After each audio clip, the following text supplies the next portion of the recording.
Hello, I am going to talk about part 3 on how I'm getting ready for my Ambleside Online Year 1. So the next thing we've talked about getting books and starting to read through the books and preparing like a little guide. This time I'm going to talk about the weekly items. Nope, daily items. Daily items are on top. And so there are 4 subjects on the daily items: math, copywork, reading practice or learning to read, and foreign language. So those are the 4 things. And so the next thing I did, obviously, was I researched what I wanted to use, and there are so many options. Ambleside Online has their own specific suggestions as for what to use. So for math, there are tons of options out there. I know that there's a couple specific Charlotte Mason curriculum for math. I also know that you can use almost any program that is out there to do math in a Charlotte Mason way. From what I've gathered, it's just taking the concrete and going abstract with it. So if you start with something, you're starting with manipulatives and building it and showing improving in the physical sense what you then know in the abstract. So we are going to actually be using Life of Fred. We've also used Kate Snow's Math with Confidence, but her program, I believe, is only going to go up through the elementary years, and we may choose to continue to use that as like a supplement along the way. But I know that Life of Fred can be used on its own as your only math curriculum. So I'm not sure if it will be enough or not, but we are going to give it a go. For handwriting or copy work, we have used The Good and the Beautiful. I do have like SAM trays we use at this age. We build letters at this age. I have a like an AO year 0, and so we do more of that.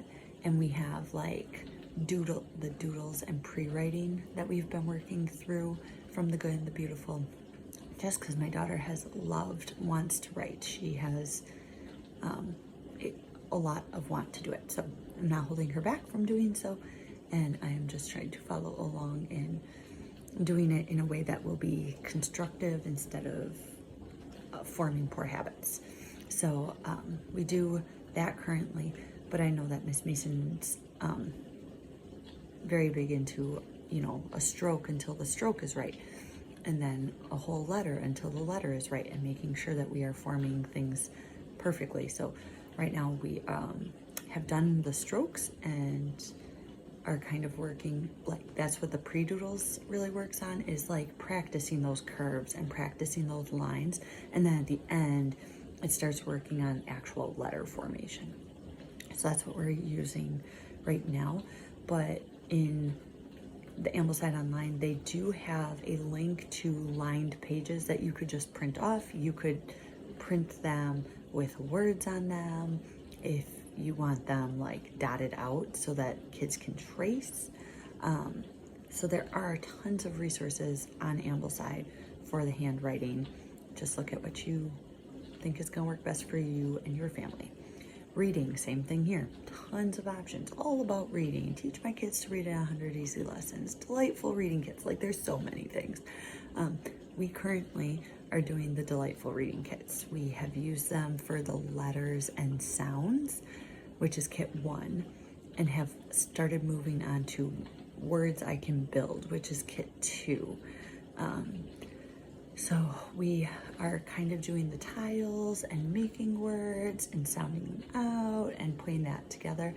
Those are all part of how Miss Mason taught kids to read, which is in her first volume, Home Education. So you can look that up and see how kids are supposed to read. And then we also have kit 3 for when my daughter enters year 1, that if we are ready for that stage, we will move into that kit. If not, we'll just continue where we are in kit 2 and keep working with that.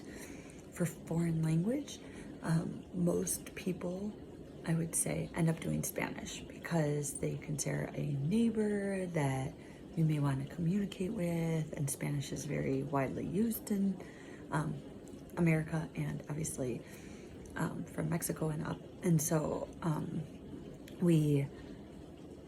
I did hear an interesting podcast from A Delectable Education talking about foreign language and why they started with French, because obviously England had a lot of neighbors and France wasn't even necessarily the closest, but yet she chose French. Well, the reasoning they gave was that not only are they a neighboring country, but they are also where the roots of their own language came from. So I think there might be something to be said for starting with French. But with all that being said, we live in an area where we have a pretty populous deaf community, and we know a few people who are fluent in sign language, and so we are actually going to be doing sign language as our foreign language, which is completely random. I know that down the road you start a second language, but we may or may not start that earlier than I think it's year 7 or 8 that you start a second foreign language. We may start that sooner. We'll see how this goes. So for my foreign language, for resources, it's obviously very different from most foreign languages. They have Simply Charlotte Mason, they have TalkBox Mom. There's a variety of foreign language curriculum out there. We are kind of just piecemealing ASL together, as well as when they go back into in-person for our deaf school, they will offer ASL classes. We will go to those. So that is my plan for foreign language, as well as little YouTube videos here and there. We've done signing time, and my kids love signing time. So that's been great, because at first they're a little afraid to move their hands like they're going to do it in my perfectionist daughter is a little afraid to move her hands and make mistakes. And so I'm just happy that signing time has her hands moving, so we enjoy that. So next video I will talk about the weekly work and what we're doing there.